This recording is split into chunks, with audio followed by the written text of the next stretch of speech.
നമസ്കാരം പ്രിയപ്പെട്ടവരെ. ഇന്ന് ദീപങ്ങളുടെ ഉത്സവമായ ദീപാവലി. തിന്മയ്ക്കുമേൽ നന്മ തേടുന്ന വിജയത്തെ ആഘോഷമാക്കുന്ന ഉത്സവമാണ് ദീപാവലി. എല്ലാവർക്കും ദീപാവലി ആശംസകൾ. ദീപം കൊളുത്തി മധുരത്തിനോടൊപ്പം ആനന്ദം പങ്കിട്ടാണ് ഇന്ന് രാജ്യം മുഴുവൻ ദീപാവലി ആഘോഷിക്കുന്നത്. ഇരുളിൽ നിന്നും വെളിച്ചത്തിലേക്ക് എന്ന മഹത്തായ സന്ദേശമാണ് ദീപാവലിയുടേത്.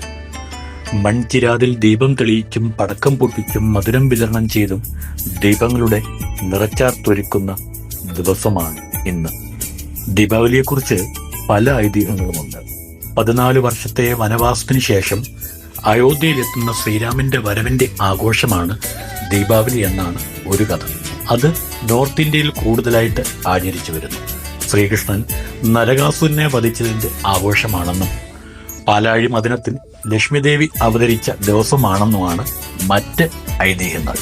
വെളിച്ചത്തിന്റെ ഉത്സവം എന്നതിനുപരിയായി സ്നേഹത്തിന്റെയും സാഹോദര്യത്തിന്റെയും സന്ദേശം നൽകുന്ന ഒരു മഹോത്സവം കൂടിയാണ് ദീപാവലി. എല്ലാവർക്കും ഒരിക്കൽ കൂടി ദീപാവലി ആശംസകൾ.